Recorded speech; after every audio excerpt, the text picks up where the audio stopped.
evening, ladies and gentlemen, and distinguished guests. On behalf of our...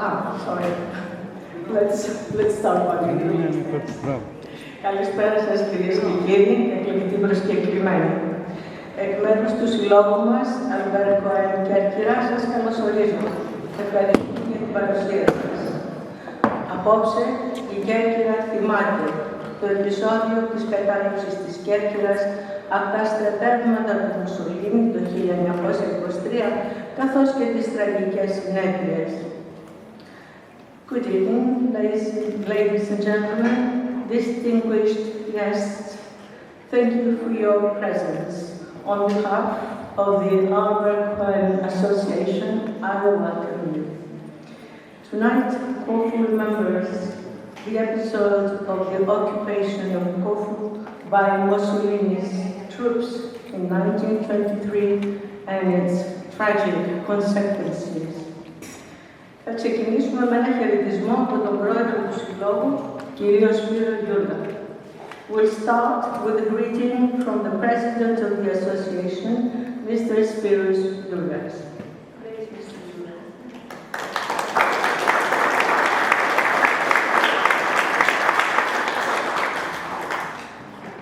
Εξοχότατε πρέσβη του Βασιλείου της Νορβηγίας στην Ελλάδα, αγαπητοί φίλοι του Συλλόγου Cohen Κέρκυρας, κυρίες και κύριοι.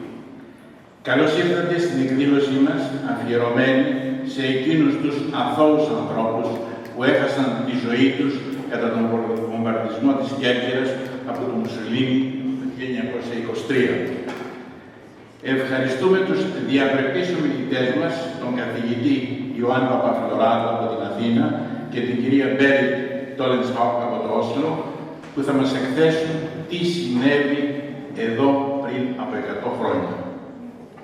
Ευχαριστούμε πολύ την κυρία Ζενιώτη, Διευθύντρια του Ασιατικού Μουσείου και όλο το προσωπικό του Μουσείου που μας επέτρεψαν να χρησιμοποιήσουμε αυτό τον όμορφο χώρο απόψε. Ο καθηγητής Σπύρος Γιούργα και η Ionian Καμεράτα προσφέρθηκαν να ολοκληρώσουν τη βραδιά με μια σύντομη συνομιλία. Ευχαριστώ πολύ την Χριστίνα Σορδίνα, γραμματέα της Πρεσβείας, που μας βοήθησε για να οργανώσουμε αυτή τη βραδιά.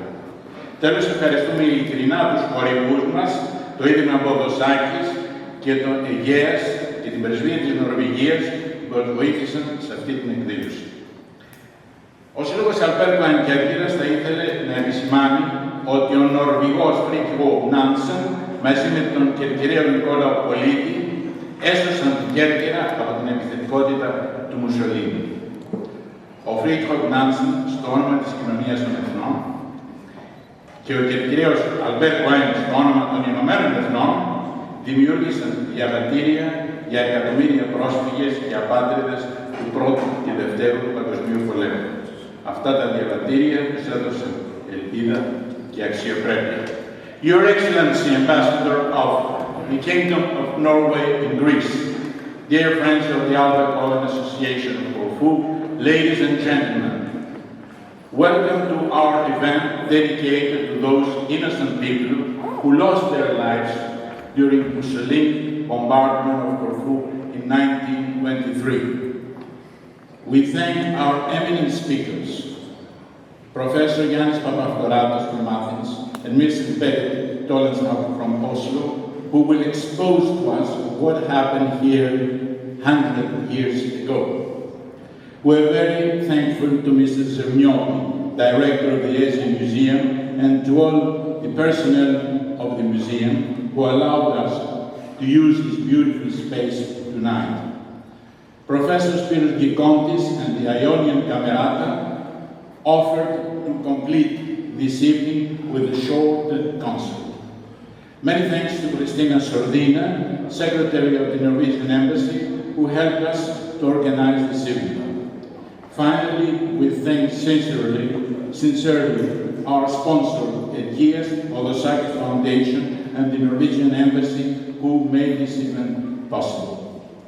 The Cohen Association of Corfu would like to point out that the Norwegian Fridtjof Nansen, together with Corfiad Nikolaus Politis, saved Corfu from Mussolini's aggression. Fridtjof Nansen in the name of the League of Nations and Corfield Albert Cohen, in the name of the United Nations, created passports for millions of refugees and stateless of the First and Second World War.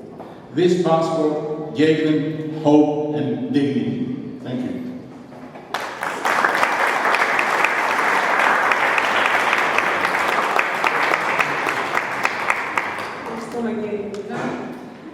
Όπως ήδη ακούσαμε, ο Νορβηγός διπλωμάτης και εξέχον μέλος της Κοινωνίας των Εθνών, Fridtjof Nansen, υποστήριξε θερμά τις ελληνικές θέσεις και έπαιξε σημαντικό ρόλο στην κατάληψη του επεισοδίου.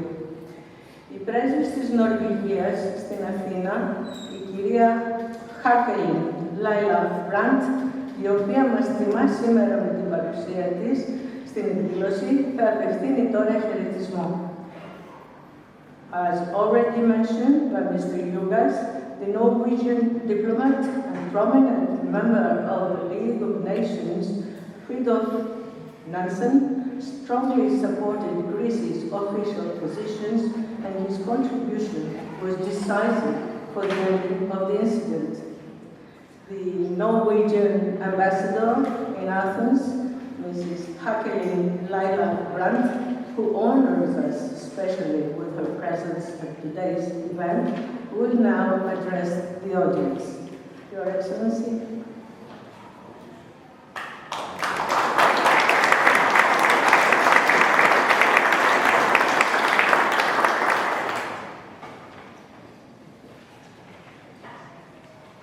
Κυρίες και κύριοι, αγαπητοί φίλοι και φίλες, καλησπέρα σας.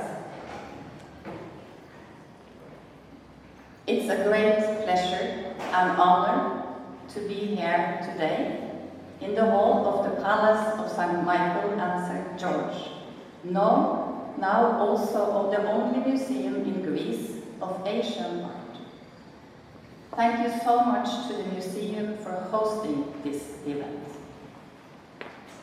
It is a great opportunity for me for a short but exciting first visit to this island. Beautiful city portraying its historic periods through its architecture and sites.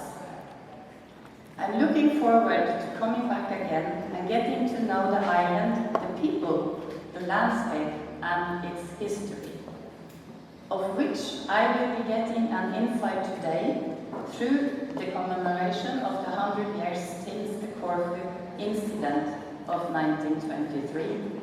That brought up to 1923.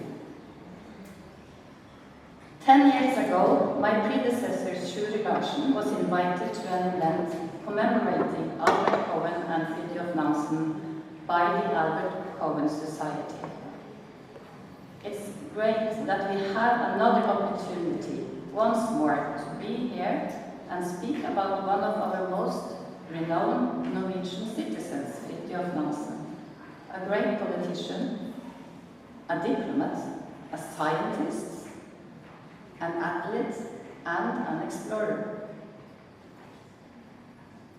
The many accomplishments are marked by his courageous character and his ability to find unique solutions to problems regarded as insurmountable.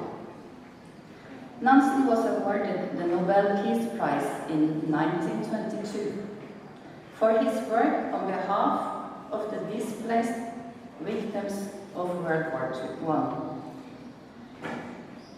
And as a tribute today to Nansen, the Norwegian government's multi-year support program for Ukraine is named after him, in commemoration of Nansen's outstanding humanitarian efforts for the Ukrainian people in Ukraine 100 years ago. I look forward to listening to both Greek historian Iωάννη Παπαφλωράτος on this incident that marked the island's recent history. but not the least to listen to Norwegian author and historian Berit Tolleshaug, who will be presenting Fridtjof Nansen and the role as High Commissioner of the League of Nations for the refugees in the events that followed the catastrophe of Asia Minor. People outside Norway are more familiar with Nansen as an Arctic explorer, but he was so much more than that. In Berit's book, which is also actually translated into Greek, and I can warmly recommend it, the title is Fridtjof Nansen, a Norwegian hero in a Greek tragedy. One gets to meet the diplomat, and above all, the humanitarian that Nansen was. Dear all, I would like to thank the Albert Cohen Society, especially Dr. Spyro Jiurga and Mrs. Roxani Politi, for their kind invitation and for organizing this very interesting and exciting event. I'm looking forward to both the history introduction, but also to the music intervention, in collaboration with the music department of the Union University at the closure of this evening. And I'm especially excited to hear your interpretation of Edvard Grieg, the Norwegian composer's song Solveig's Song. Ladies and gentlemen, I thank you so much for having me and wish you an interesting evening. Thank you.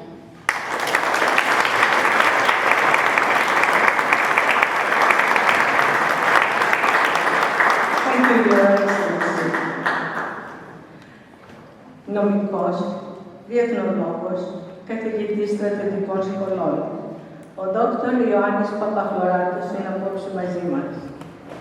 Προέρχεται κατάγεται από την Κέρκυρα. Η διδακτορική διατριβή του ήταν αφιερωμένη στο εν λόγω επεισόδιο.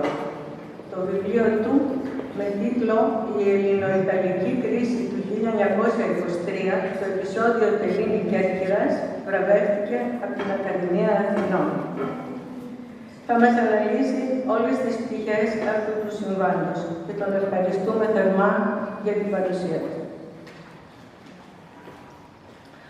Dr. Ioannis Papafloratos, attorney at law, professor of international law at the Hellenic Military Schools, is with us tonight. His doctorate thesis was dedicated to the event we commemorate today. His recent publication, titled The Greco-Italian Peace Crisis of 1923, the Telini-Corfu episode, was awarded by the Academy of Athens. He will now present us all the aspects of this event. We warmly thank you for his significant presence. Please, Mr. Papafloratos.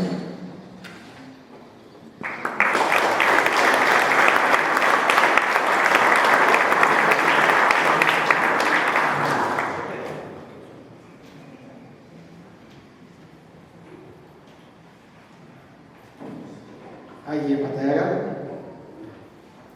κυρία Πρέσβη, κυρία Πρόεδρε της Περιφερειακής Διοικήσεως Ιωαννίων Νήσων, εκπρόσωποι των τοπικών αρχών, εν ενεργεία και εν αποστρατεία στελέχη των ενόπλων δυνάμεων, κύριε Πρόεδρε και μέλη του Συλλόγου Albert Cohen, κυρίες και κύριοι. Ευχαριστώ θερμώς το Ίδρυμα Albert Cohen για την τιμή που μου έκανε να ομιλήσω στη σημερινή εκδήλωση με θέμα την ελληνοϊταλική κρίση του 1923, το επεισόδιο Τελίνη Κέρκυρας. Το συγκεκριμένο γεγονός με απασχόλησε επί μακρόν, καθώς απαιτέλεσε το αντικείμενο τόσο της διδακτορικής διατριβής μου, όπως ακούσατε, όσο και του πρώτου βιβλίου. Ως γνωστόν, τα εδάφη της σημερινής Αλβανίας υπήρξαν προνομιακός χώρος εισβολής διαφόρων φυλών από την εξαιρότητα έως και σήμερα. Κατά τον 15ο αιώνα, οι Τούρκοι κατέλαβαν την περιοχή, η οποία κατέστη τμήμα της Οθωμανικής Αυτοκρατορίας μαζί με την υπόλοιπη Βαλκανική Χερσόνησο. Οι περισσότεροι μουσουλμάνοι κάτοικοι άρχισαν να αποκτούν εθνική συνείδηση στις αρχές του 20ου αιώνα. Μάλιστα το 1847, αυτοί 55 μουσουλμανικών κυρίως χωριών συνέταξαν ένα μνημόνιο με το οποίο ζητούσαν από τον βασιλέα Όθωνα της Ελλάδος την έντοσή τους με τη χώρα. Δυστυχώς, αυτό ήταν πρακτικώς αδύνατο να υλοποιηθεί. Οι νεότροποι προχώρησαν σε σημαντικές παραχωρήσεις προς τους Αλβανούς, με σημαντικότερη όλο την εδαφική διασαφήνιση της περιοχής, το θέρος του 1912. Έκτοτε, ως Αλβανία λογιζόταν η περιοχή που ανήκει στα βιλαέτια Σκόβρας και Ιωαννίνων, καθώς και μεγάλα τμήματα του βιλαετίου Κοσμοπεδίου και Μοναστηρίου. Η απόφαση αυτή διέλυσε την έως τότε σύγχυση, καθώς οι ακραίοι Αλβανοί είχαν πλέον μια συγκεκριμένη γεωγραφική περιοχή, στην οποία θα προσάρτουν τα σχέδιά τους περί αυτονομίας. Είναι δε τα όρια της σημερινής Μεγάλης Αλβανίας, ενώ οι Έλληνες είδαν να συμπεριλαμβάνονται στην Αλβανία περιοχές με αμυγός ελληνικό πληθυσμό ή με σαφή πλειοψηφία του ελληνικού στοιχείου. Λίγους μήνες μετά, ξέσπασε ο πρώτος Βαλκανικός πόλεμος. Οι Αλβανοί ήταν οι μόνοι Βαλκάνοι που ετάξαν με το μέρος Σουλτάν, οι Ρουμάνοι ξέρουν τον Ιδέα.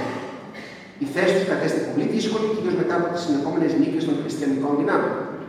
Προς τούτο, ορισμένοι σημαίνοντες Αλβανοί μετέβησαν εσπεσμένα στο εξωτερικό για να εξασφαλίσουν διπλωματική υποστήριξη.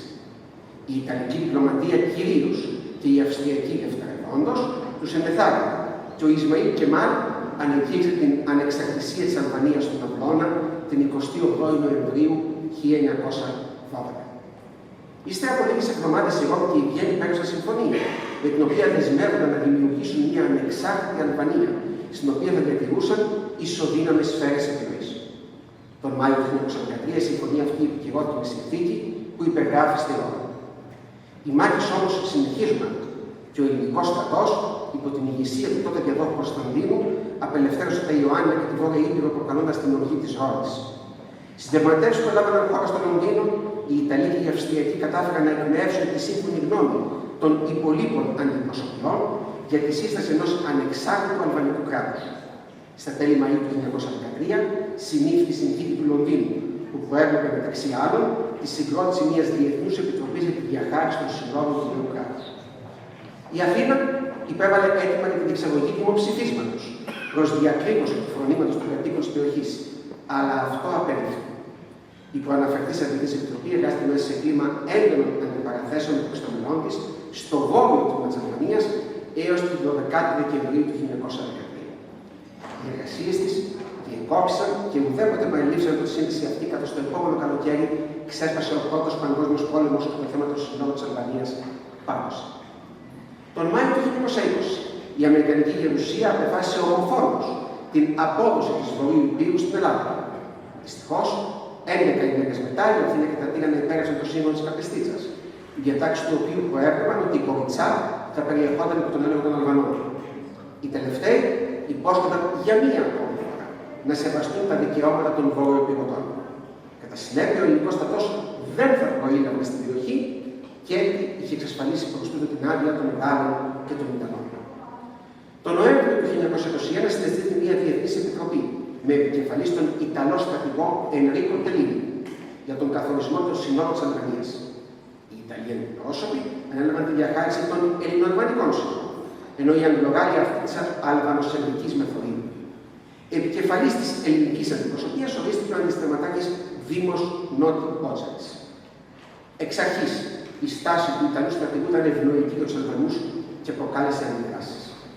Το πρωινό της 27ης Αυγούστου 1923, οι αντιπροσωπείες ξεκίνησαν από τα Ιωάννη για να διεξαγάγουν αυτοψία στην επίδικη περιοχή. Παραδόξως, την ημέρα εκείνη, πρώτο ανεχώρησε το αλβανικό όχημα, δεύτερο το ελληνικό και τελευταίο το όχημα των Ιταλών αντιπροσώπων. Το τελευταίο ήταν το ταχύτερο και σύντομα έφτασε την παλαιά φόρτ της ελληνικής αντιπροσωπείας, η οποία είχε κινητοποιηθεί λόγω μηχανικής βλάβης. Ο Έλληνας οδηγός αρνήθηκε την προσπαθή από τους Ιταλούς βοήθεια και επισκέβασε μόνος του την βλάβη ύστερα από λίγη ώρα. Στο 54ο χιλιόμετρο, κορμί δέντρων είχαν τοποθετηθεί κάθετα στο δόστρωμα μετά τη διέλευση του οχήματος των Αλβανών αντιπροσώπων. Ο Ιταλός οδηγός φρέναρε εγκαίρος και ακινητοποίησε το αυτοκίνητο, οι επιβάτες του οποίου αποτελούσαν πλέον έναν σχετικά εύκολο, σχεδόν ακίνητο στόχο με τους δράστες. Οι τελευταίοι ενέδευαν επί μακρόν και είχαν επιλέξει την τοποθεσία με προσοχή. Αμέσως μόλις σταμάτησε η Ιταλική Λάνσια, οι επιβαίνοντες αυτοί εδέχθηκαν ομοφροντία πυροβολισμό. Όλοι, πλην ενός, υπέκρουσαν στα δράματά τους ευρισκόμενοι εντός ή πλησίων του αυτοκινήτου. Ο στρατηγός Τελίνη υπήρξε ο μόνος ο οποίος πρόλαβε να εξέλθει του οχήματος και να διανύσει λίγα μέτρα, αν και τραυματισμένος. Έκανε 47 βήματα κατά τη διάρκεια. Οι δράστες όμως τον πρόλαβαν και τον εξετέλεσαν, δίνοντάς του και τη χαριστική βολή, όπως έπραξαν και τα υπόλοιπα θύματα. Η αναγγελία των τραγικών ειδήσεων προκάλεσε σοκ στην Ελλάδα. Η ελληνική κυβέρνηση απέστειλε τους καλύτερους αστυνομικούς στην περιοχή το ταχύτερο δυνατόν. Οι τελευταίοι, γιατί μεταχειρίστηκαν κάθε πρόσωπο μέσω, δεν κατάφεραν να παρουσιάσουν μια νομικώς ακλόνητη και τεκμηριωμένη εκδοχή για το όνομα ή έστω για την εθνικότητα των δραστών. Η Ιταλική κυβέρνηση δεν ανέμενε καν το πόρισμα των Ελλήνων ακριτών και θεωρώντας την Ελλάδα υπεύθυνη για το έγκλημα, απέστειλε στη διεθνώς απομονωμένη, μετά τη δίκη παροδία για την εκτέλεση των 6 επαναστατική κυβέρνηση των Αθηνών, μία τελεσυγραφική διακοίνωση. Ο Berit Μουσολίνι αξίωνε από την Αθήνα προς προβεί σε μία σειρά ενεργειών προς αποκατάσταση του προθέντος γοήτρου της Ιταλίας. Η ελληνική κυβέρνηση όφερε να απαντήσει εντός 24 ώρων, δίχως να διευκρινίσει στο τελεσίγραφο τι επρόκειτο να συμβεί στη διαφορετική περίπτωση. Η όρη της Ιταλικής διακοινώσεως ήταν υπέρμετα σκληρή, κυρίως εφόσον δεν είχε αποδειχθεί κατά κανέναν τρόπο η ελληνική υπαιτιότητα. Μόναταύτα, η ελληνική κυβέρνηση απεδέχθη ορισμένους εξ αυτών, ζήτησε την τροποποίηση ορισμένων άλλων και απέκτησε 3 όρους, οι οποίοι κατά αυτήν έφυγαν την τιμή και την κυριαρχία του ελληνικού κράτους. Τέλος, η Αθήνα δήλωνε πως στην περίπτωση που η Ιταλική κυβέρνηση θεωρούσε μη επαρκής τις προσφερόμενες επανορθώσεις, τότε η Ελλάδα θα προσέφερε στην κοινωνία των Εθνών, δεσμευόμενη όπως αποδεκτεί εκ των προτέρων τις όποιες αποφάσεις του διεθνούς οργανισμού. Ο Μουσολίνι δεν περίμενε καν να λάβει την ελληνική απάντηση, η οποία θεωρήθηκε εκ των υστέρων απορριπτική εν το σύνολο της. Η διαταγή για τον απόπειρο του Ιταλικού στόλου δόθηκε αρκετές ώρες πριν φτάσει στα χέρια του Μουσολίνι η ρηματική διακοίνωση της ελληνικής κυβερνήσεως, ενώ τα σχέδια για την κατάληψη της Κερκύρας είχαν εκπονηθεί πολύ νωρίτερα, όπως διαπίστωσα προσωπικά μελετώντας τα Ιταλικά αρχεία. Νωρίς το μεσημέρι της 31ης Αυγούστου 1923, ένα Ιταλικό πλοίο εισέπευσε στον λιμένα της Αρχόντζας του Ιωνίου και αγκυροβόλησε μπροστά από το παλαιό φρούριο, δίχως να χαιρετήσει την ελληνική σημαία κατά τα ηλιοθώτα. Ακολούθησε και η υπόλοιπη αρμάδα, η οποία αποτελείται από 17 πλοία, συνοδευόμενα από ένα υποβρύχιο και 4 αεροπλάνα. Σύντομα, το σύνολο των Ιταλικών πλοίων ανεκτήθη σε τάξη μάχης μεταξύ της νησίδος Βίλο και της Κυριακής ακτής. Στις 3 το μεσημέρι, ο πλοίακος Αντώνιο Φουσκίνη και ο υπασπιστής του υποπλοίακος Κωνσταντίνη επεσκέφθησαν τον ομάρχη Πέτρο Ευρυπαίο, ο οποίος τους καλωσόρισε στα γαλλικά. Ο Φουσκίνη τον διέπαψε αγενός και του έδωσε ένα έγγραφο συντεταγμένο στα Ιταλικά. Ο Ευρυπαίος, και γιατί ήταν άριστο γνώστης της Ιταλικής, προσποιήθηκε άγνοια της γλώσσας και αντιλαμβανόμενος το κρίσιμο των περιστάσεων, ζήτησε από το Φουσκίνη στα γαλλικά την έλευση του προξένου της Ιταλίας στην Ίσο. Κατά τη διάρκεια της ολιγόλεπτης αναμονής, ο Ευρυπαίος κατάφερε να ειδοποιήσει ορισμένους σημαίνοντες παράγοντες της Κερκύρας, όπως προσέφερε το ταχύτερο δυνατόν στο κτίριο της νομαρχίας. Ύστερα από την πάροδο λίγων λεπτών, κατέφθασε ο πρόξενος, ο οποίος και ανέλαβε την μετάφραση του Ιταλικού εγγράφου. Σύμφωνα με αυτό, ο Έλληνας νομάρχης όφερε να παραδώσει στους Ιταλούς την Κέρκυρα, δίχως να προβάλλει την παραμικρή αντίσταση, διότι αυτή θα συντριβόταν για τις βίες. Η κατάληψη της νήσου θα ξεκινούσε σε 30 λεπτά. Η προθεσμία αυτή γινόταν για να έχουν τον χρόνο οι υπήκοοι των τρίτων κρατών, όπως συγκεντρωθούν στα προξενία των χωρών τους, ή τουλάχιστον όπως δυνηθούν να απομακρυνθούν από τα στρατιωτικά κτίρια. Ο Ευρυπαίος, αφού ξεπέρασε το αρχικό σοκ, απήντησε με ψυχραιμία πως εστερεί το οδηγό εκ μέρους της κυβερνήσεώς του και ως εκ τούτου παρεκάζει τον Ιταλό αξιωματικό να του δώσει την απαιτούμενη χρονική διορία για να έρθει σε τηλεγραφική επικοινωνία με την Αθήνα. Ο Φουσκίνη απήντησε τελικά πως ούτε προθεσμία του έδινε, ούτε του επέτρεπε να έρθει σε οποιαδήποτε μορφή επικοινωνία με την ελληνική κυβέρνηση. Το Ευρυπαίος το απήντησε περήφανα. Υπό τα συνθήκας αυτάς, αδυνατό να σας παραδώσω την ίσο. Εν τω μεταξύ, είχαν αρχίσει να καταφθάνουν στο κτίριο οι εκπρόσωποι των αρχών της πόλεως και οι Ιταλοί αξιωματούχοι ένιωθαν όλο και πιο άβολα. Τελικώς, ο Φωσκίνης συνέδεσε στην παραχώρηση ολιγόρευτης προθεσμίας, μόνο όμως για να συσκεφτεί ο Ευρωπαίος με τους άλλους αξιωματούχους. Αμέσως, ο νομάρχης που προσεπάτησε επιματέω να επικοινωνήσει για την Αθήνα για να λάβει τις οδηγίες κυβερνήσεως περί του πρακτέου. Επικολούθησε ένας έντονος διάλογος του Ευρωπαίου με τον Φωσκίνη. Ο Έλληνας δημόσιος λειτουργός εξαπέλυσε ένα δρυμή κατηγορό για την παραβίαση της παλαιόφθεν κατοχυρωμένης ουδετερότητας του Κυριακής. Ο Ιταλός αξιωματικός τον διάκοψε και ζήτησε από τον πρόξο της χώρας του να μεταφέρει στον Έλληνα νομάρχη ότι δεν είχε την πρόθεση να συνομιλήσει μαζί του. Το μόνο που ανέμενε από τον τελευταίο ήταν ένα ναι ή ένα όχι. Ο Ευρωπαίος το απείλησε πως ο Ιταλός διοικητής της ναυτικής μοίρας ναύαρχος Εμίλιος Σολάρη ήταν τακτικός επισκέπτης της Κερκύρας και γνώστης του γεγονότος ότι και τα δύο ενετικά φρούγα της νήσου όχι μόνο εστέρνουν του οπλισμού για την προβολή αμήνης, αλλά ήταν και υπερπλήρη μικρασιατών προσφύγων. Τότε ο Ιταλός αξιωματικός, αντιλαμβανόμενος την παλαιστική πολιτική του Ευρωπαίου, του έδωσε ένα σημείωμα με τους όρους παραδόσεως της νήσου και ετοιμάστηκε να αναχωρήσει. Λίγο πριν φύγει με στον Έλληνα νομάρχη πως, εάν δεν ύψωνε λευκή σημαία στον ιστό του παλαιού φρουρίου, θα ήρθαν 3 άσφαιροι κανονικονισμοί και θα άρχισε η απόβαση των Ιταλικών στρατευμάτων. Έχει τεράστια σημασία το γεγονός ότι ο Φωσκίνη ουδέμια ανοίξη έκανε περί βομβαρδισμού της νήσου. Στις 5 το απόγευμα ρίχθηκαν οι 3 άσφαιροι κανονικονισμοί. Και λίγο μετά τα Ιταλικά πλοία άρχισαν να βάλουν κατά του παλαιού και του νέου φρουρίου. Είναι αξιοσημείωτο ότι σύμφωνα με όλες τις ενδείξεις, οι Ιταλοί πυροβολητές σημάδευαν τις επάρξεις του παλαιού φρουρίου, επί των οποίων κινούνται γυναίκες και παιδιά. Η απόσταση μεταξύ των πλοίων και της ακτής δεν ξεπερνούσε τα 300 μέτρα και είναι αδύνατο ουδής Ιταλός να μην διέκρινε τη γυναικόγραφη.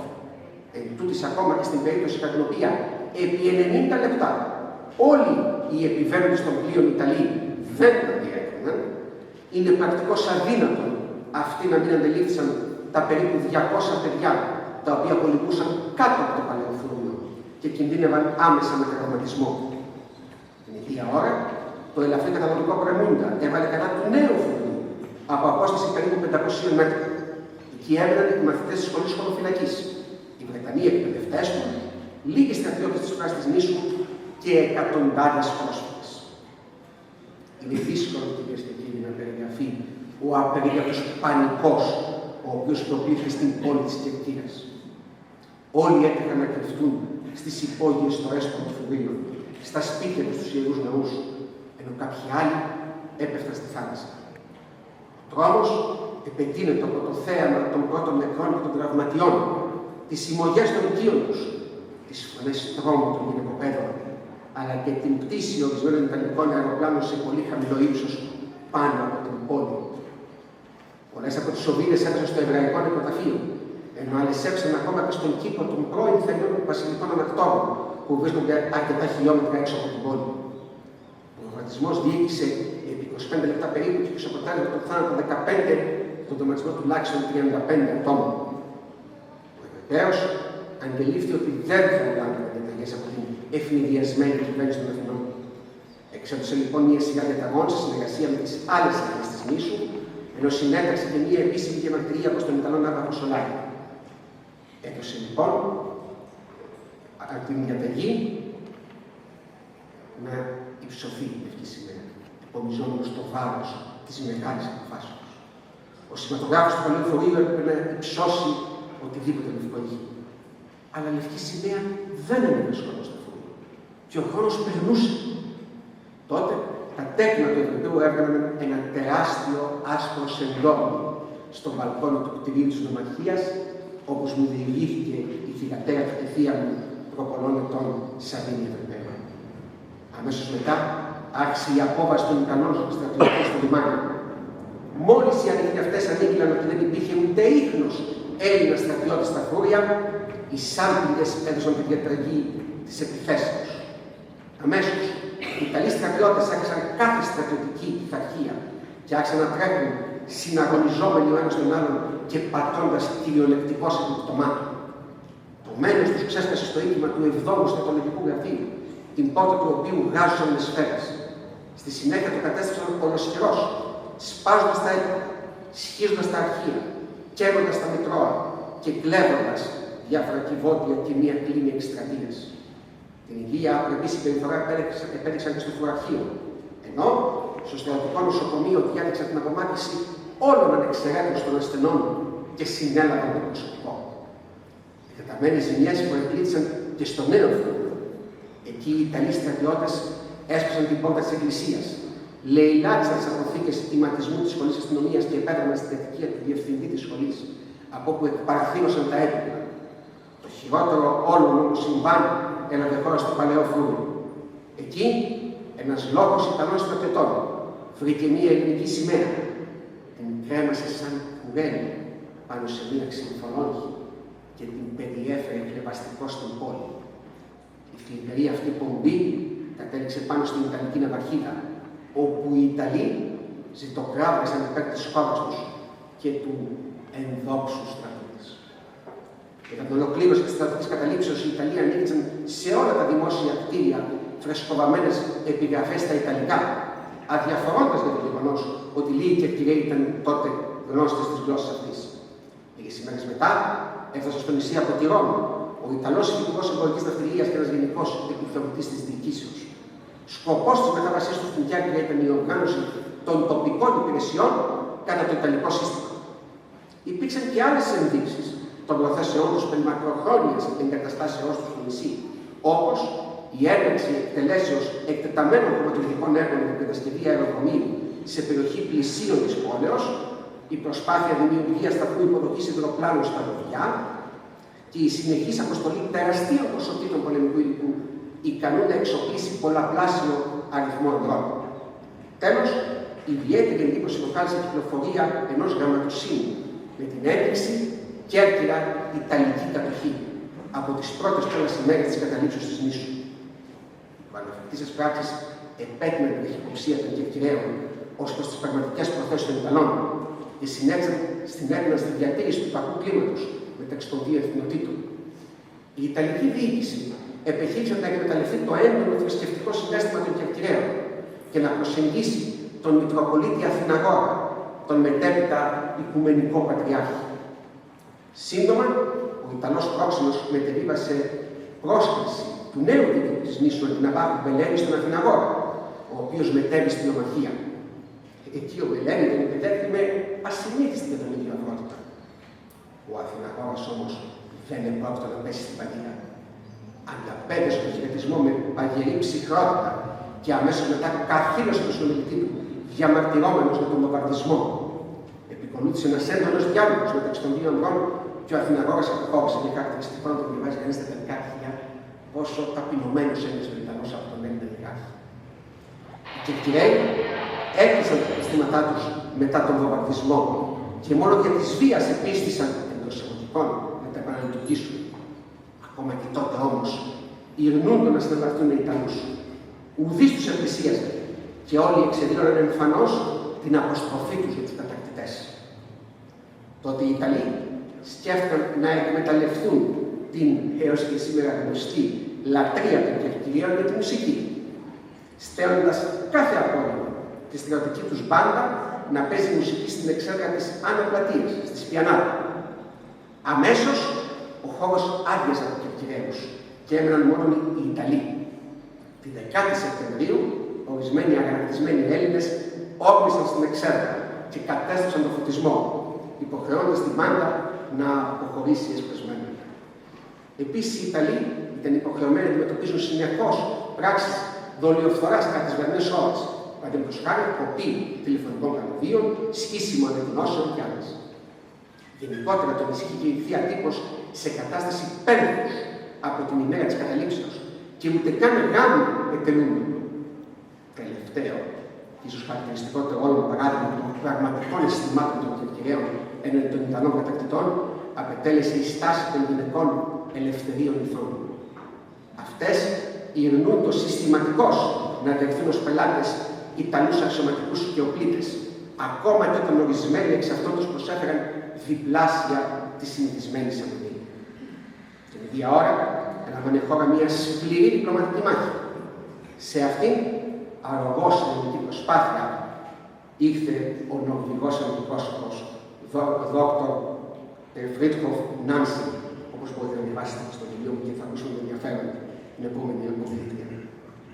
Τελικώς, τα σοβαρά σφάλματα της ελληνικής πλευράς και η θερμή υποστήριξη των οργάνων στους Ιταλούς υπερχρέωσαν την Αθήνα πως καταβάλει στη Ρώμη αποζημίωση και διοργανώσει μια εξευτελιστική τελετή συγγνώμη στο Ζάπιο, κατά τη διάρκεια της οποίας η ελληνική σημαία χαμήλωσε προ αυτών των κρατών της εννοήσεως. Μάλιστα η Ελλάδα συνήψε δάνειο για να πληρώσει την αποζημίωση, ενώ δεν έλαβε δεκάρα για τα πολλαπλάσια θύματα του Ιταλικού βομβαρδισμού στην Κέρκυρα. Τελικώς, η μαρτυρική νήσος απελευθερώθηκε την 27η Σεπτεμβρίου του 1923. Το περιστατικό όμως έμεινε βαθιά παραγμένο στη μνήμη των Κερκυραίων, οι οποίοι έμεναν να βιώσουν και πάλι τα αγαθά εντός εισαγωγικών του λατινικού πολιτισμού 18 χρόνια αργότερα. Σας ευχαριστώ για την προσοχή σας.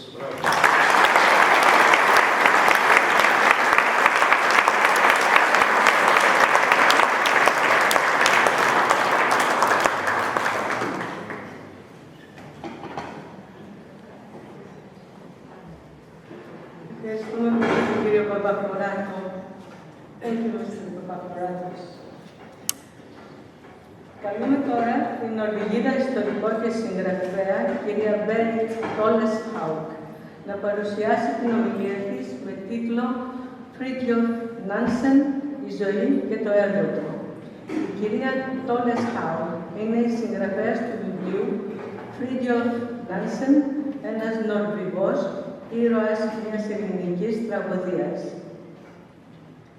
We thank Mr. Papaflorado for his very informative presentation, and now we invite the eminent historian and author from Norway, Mrs. Berit Tolleshaug, for her presentation on the subject of Fridtjof Nansen, his life and work.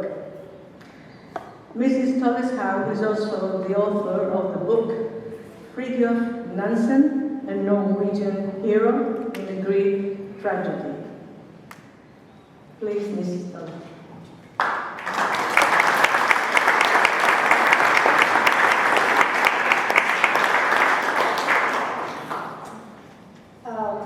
First, let me express my gratitude for the invitation by the Albert Cohen Association to come to Corfu and for the opportunity to give a speech marking the anniversary for the Corfu incident. I'm very pleased and also proud to honor Fridtjof Nansen, who gave refugees an identity and with the Nansen passport, securing the right to travel and find shelter. I've heard now that Albert Cohen continued this important work in the League of Nations and in the United Nations. Please let me elaborate more on Fridtjof Nansen, his life and work. Fridtjof Nansen was born in 1861 in Oslo with a silver spoon in his mouth and famous ancestors in his family tree. His mother, Lajla Brandt Jakhelln, was the daughter of a baron and the niece of a count. Born into the exclusive Norwegian aristocracy, Fridtjof Nansen benefited from a privileged upbringing by Norwegian standards. His upbringing, however, was strict and with a considerable element of humble elements according to his father, the lawyer Baldur Fridtjof Nansen's standards. His father's ancestors lacked aristocratic titles, but had solid roots in the Norwegian and Danish bourgeois.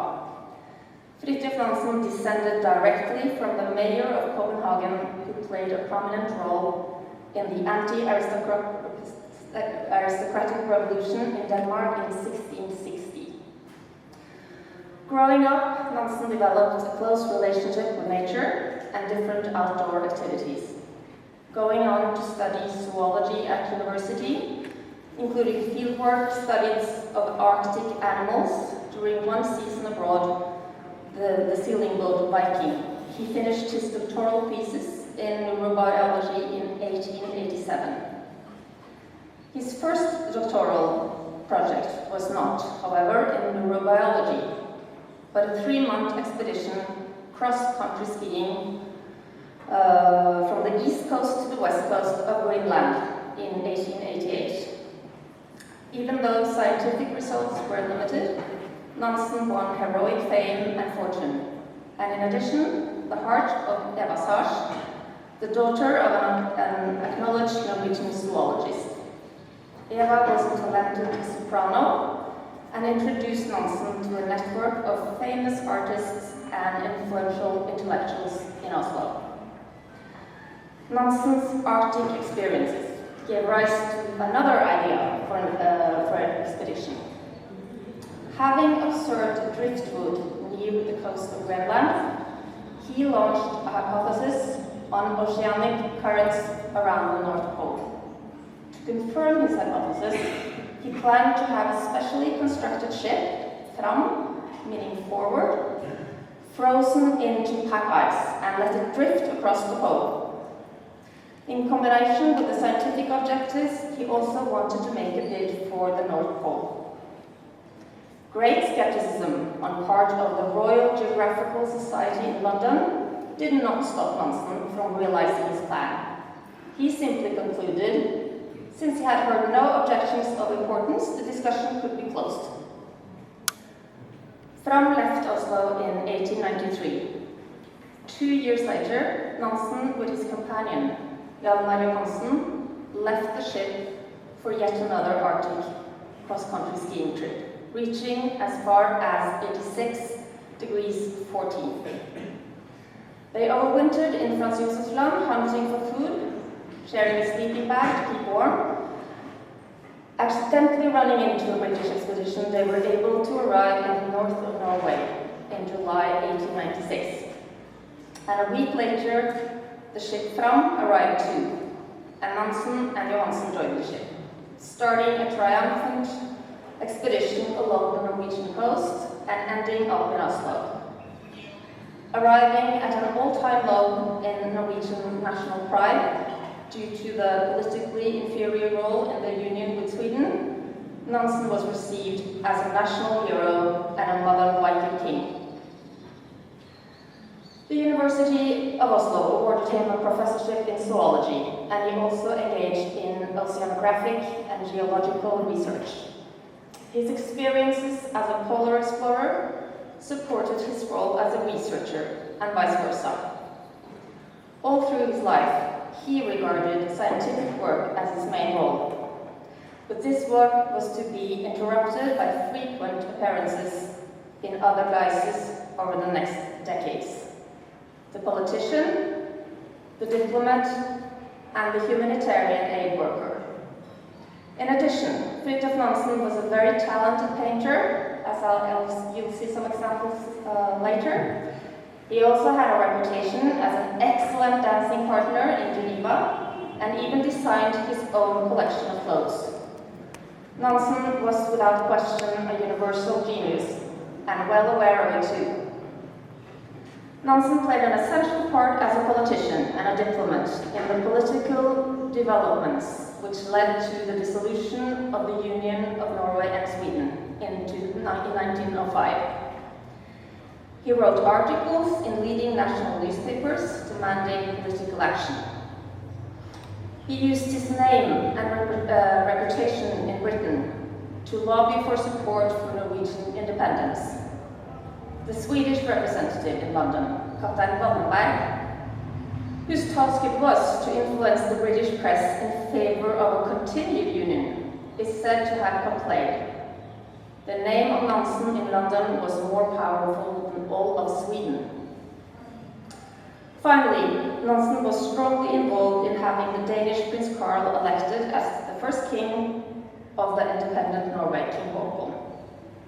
And King Haakon and Queen Maud, the daughter of King Edward VII, became close friends of Nansen.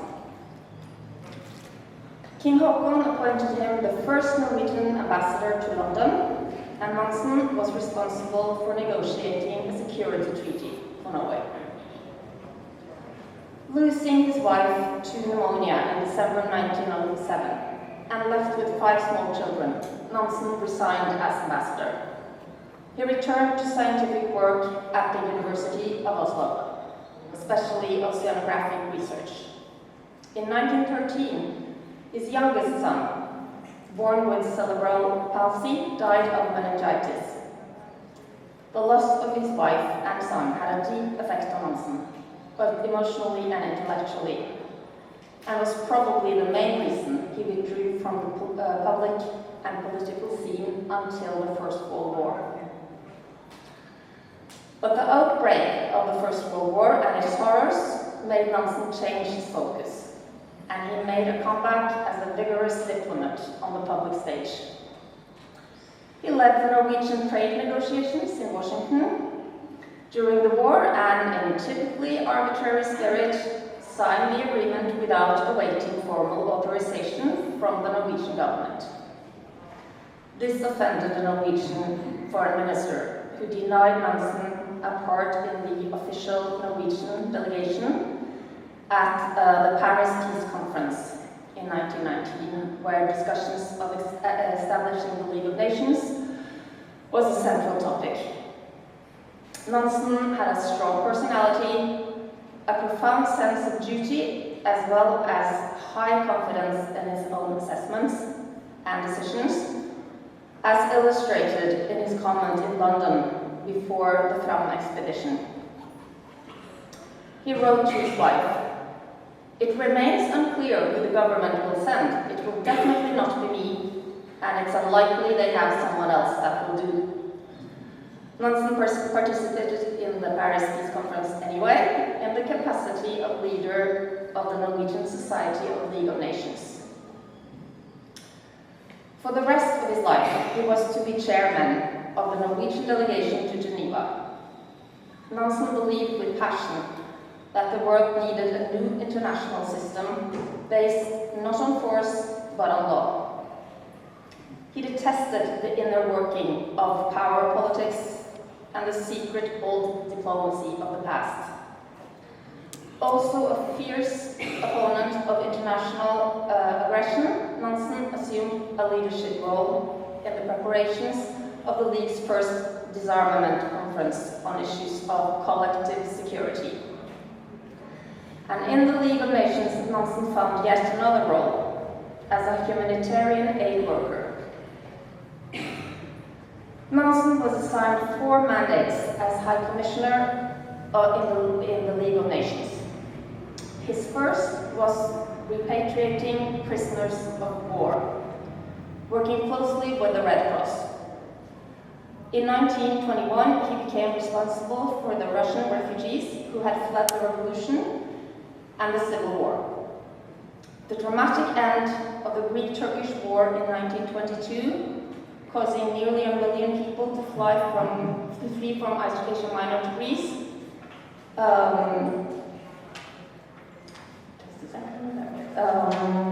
gave Nansen another mandate as High Commissioner for Greek refugees. And working with the Asia Minor situation, he was introduced to the Armenian refugees, and this became his last mandate. The Armenian question became a concern for him for the rest of his life, both as a High Commissioner and personally. In addition to the League of Nations mandate, he also engaged in relief work with the famine in Russia, and in 1922, as mentioned by our ambassador, Nansen was awarded the Nobel Peace Prize for his work for the victims of the Russian famine and the Greek refugees. The most important result from Nansen's High Commissioner period was the Nansen passport. It started out as an idea in the League to issue identity certificates to secure refugees a minimum of rights. And the situation was especially difficult for the Russian and the Armenian refugees, who had been deprived of their citizenship. The identity and travel documents were referred to as the Nansen passport. From 1926 this became the official name, and the passports included a portrait of Nansen on the front page. Governments could issue them without granting citizenship, and this meant refugees could travel across borders. And the Nansen passport laid the foundation for all modern international refugee legislation. The UN, United Nations High Commissioner for Refugees, proudly traced their tradition back to Fridtjof Nansen. Nansen filled his role in the League with his typical personality traits: arbitrariness and action-orientated impatience, and earned a reputation as the enfant terrible of the League.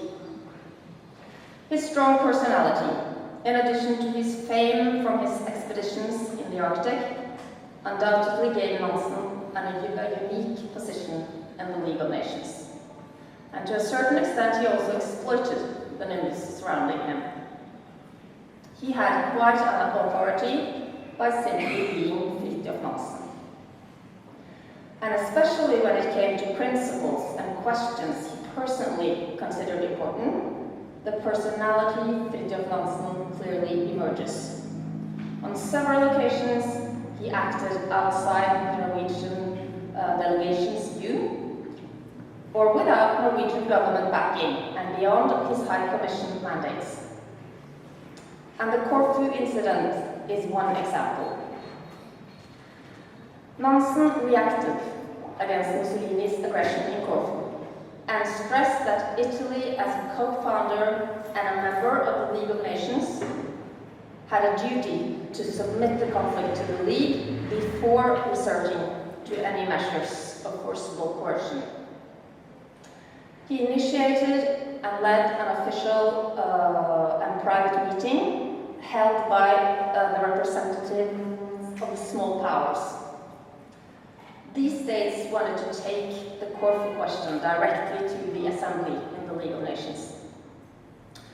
Although not backed by his government, Nansen and his Swedish and Danish colleagues even threatened to withdraw from Geneva if the League failed to intervene in the crisis.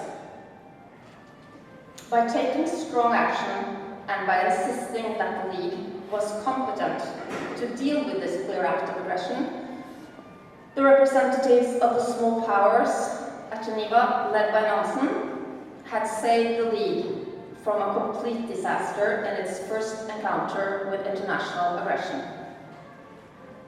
In the end, the Conference of Ambassadors that met in Paris moved to prevent the incident from actually going to the Council of the League, fearful of Italian repercussions if the case should be taken up by the League.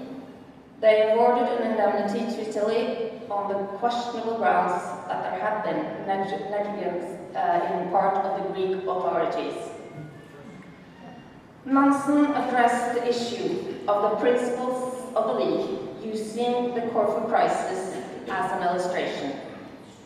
And he gave a speech in the Assembly, September 28th, criticizing, and I quote, "The transfer of the whole settlement of this question from the League of Nations as organized, permanent, and impartial association, of which all interested states are members, and which works in full light of publicity, to a temporary allied organization which comprises only a few states and works by the old method. This is a matter that I cannot but regret. That transfer was undoubtedly legally correct, but in my judgment, utterly undesirable. The time has come, it would seem to me, when the great powers should use the machinery they have created in Geneva, and to which the small powers have been invited with so many promises, to give their adherence." He also criticized the harsh indemnity of 50 million lira and characterized it as utterly unjustified by any documents which have so far been published. it has been the understanding of the world public opinion that the actual amount of indemnity should be settled by the Permanent Court of International Justice in the League of Nations, unless Greek failed in certain duties. No proof has been given to the world that Greek did so fail. Nansen stressed that he could not reconcile his own conscience if he did not express his views publicly. He was then interrupted abruptly by the president of the League, asked to confine himself on the declaration of the Council. On his way down from the podium, Nansen commented aloud, slightly irritated, "I might say more, but my conscience would not allow me to not say these few words." And he received a big applause from the assembly. Nansen's action created some friction between Italy and Norway. And the Norwegian Charge d'Affaires in Rome had some undesirable attention from Mussolini. One of the Italian delegates to the League characterized Nansen as un bel tipo, a fine type, who obviously felt more obligation to the League than the interests of his own country. An anecdote tells the story of how Nansen insisted on launching a personal economic boycott of Italian food and wine during a restaurant visit in Geneva, making sure he was served Swiss chicken and French red wine. Another example of Nansen's action orientation is his work as a High Commissioner for the Greek refugee from Asia Minor in the autumn of 1922. Nansen contributed personally to get the League involved in the dramatic refugee situation in Smyrna in the final phase of the Greek-Turkish War. More than 1 million refugees fled, many in panic, to Athens, Thessaloniki, and the Greek islands. Nansen played an active part in getting a speedy assignment of High Commissioner mandate for the Greek refugees. He immediately began organizing emergency relief and left for Constantinople. In addition, he put his efforts into working for the release of the Greek prisoners of war, as Ankara government had issued a decision to define all male Greeks in Asia Minor aged 15 to 45 years old as prisoners of war and deport them to Anatolia. The mandate for the Greek refugees was humanitarian. However, by mid-October and by invitation from the 4 allied high commissioners in Constantinople, that was United Kingdom, France, Italy, and Japan, Nansen initiated soundings to reach an agreement for an exchange of populations. Venizelos, at the time diplomatic representatives for the Greek government in London, also requested Nansen to start a process towards such an exchange. Thus, Nansen, never one to interpret his mandates so they would limit his independent initiatives, entered into a political role and negotiated on behalf of the Greek government. His motivation was a deep-felt compassion for the Greek refugees, a desire to contribute to a lasting and appropriate solution to the refugee situation, and to secure peace in the Eastern Mediterranean. Due to delaying from the Turkish authorities, there was no breakthrough in the negotiations. Mustafa Kemal probably thought they would achieve a better result in the formal Great Power Conference in Lausanne later. Furthermore, they regarded Nansen as a private person, as pro-Greek, and his fame as a polar explorer did not impress the Turks. Turkey was not a formal state at the time, and not a member of the League. In his private correspondence, Nansen leaves no doubt of his opinion of these Turks, as he called them. He expressed irritation because The Turks think they need not take any notice of Europe's opinion of them, and impatiently stating, "I'm not made for waiting indefinitely, not knowing when there will be a solution." And though Nansen's negotiation in the autumn of 1922 did not result in a formal agreement, his draft for an exchange of populations laid a foundation for the negotiations at the Lausanne Conference, January 30th, 1923, which led to a separate convention of the Lausanne Treaty regarding a compulsory exchange of populations. Nansen met in a committee at the Lausanne Conference to present his views on the exchange of populations and how it should be carried out. In his view, a repatriation of the Greek refugees was not realistic, since Turkish authorities had made them stateless and denied them any possibility to return to Asia Minor. It was simply a fait accompli. The advantage of a formal agreement would give Greek refugees the possibility to receive some compensation for the property and possession they had been forced to leave behind. In the end, approximately 1.2 million Greek Orthodox were exchanged for approximately 400,000 Greek Muslims. It was the first formal compulsory exchange of populations in Europe, and it was based on religion. It's worth mentioning that not all the Greek Muslims were Turks. Some had Albanian origin, but they were still included in the exchange. There were only two exceptions: the Greek inhabitants of Constantinople and the Muslim inhabitants of Western Thrace. And I'd just like to add that the Muslim inhabitants of Western Thrace are approximately the same amount of people, whereas I think it's around 5,000 left, the Orthodox Christians in Constantinople. Fridtjof Nansen's different roles up to World War I can be viewed in a national context, and were largely, to a large extent, motivated by securing Norwegian independence and national pride. His focus gradually shifted during and after the war, and became more and more international as he engaged with the League of Nations and additional humanitarian projects. In parallel with the shift from a national focus to an international focus, a change can be found in Nansen's personal ideals, a development from egocentrism to altruism.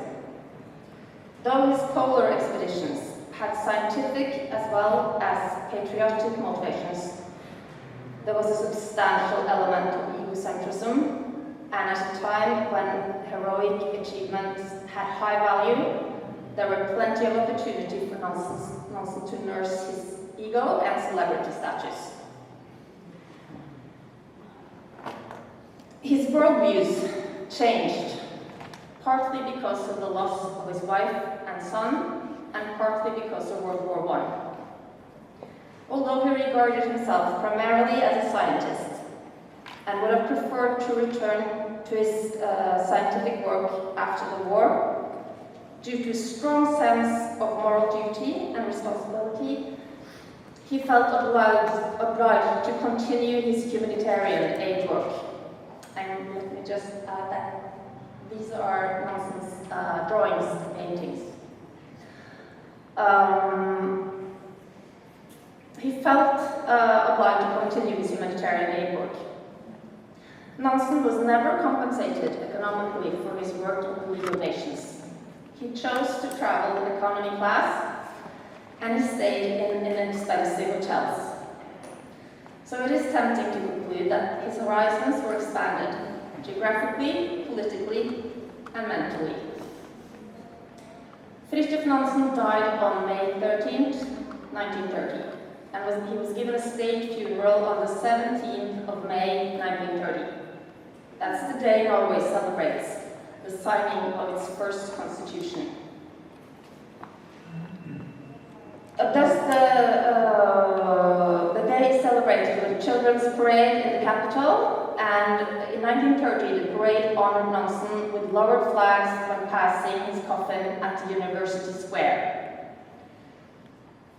So, the myth of Fridtjof Nansen was consolidated and associated to Norway and Norwegian nationalism. His reputation was not inferior to that of his famous ancestors. Nansen succeeded in becoming a myth and a legend in his own country while he was still alive. Thank you very much.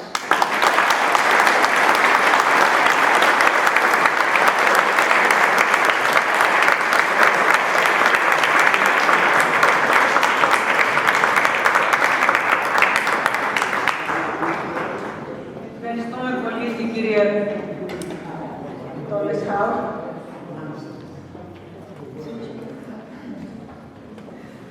Thank you very much, Mrs. Tolleshaug. We'd like now to... Θα ήθελα τώρα να προσφέρουμε αναμνηστικά της εκδήλωσης στην κυρία Πρέσβη της Νορβηγίας, καθώς και στους δύο ομιλητές.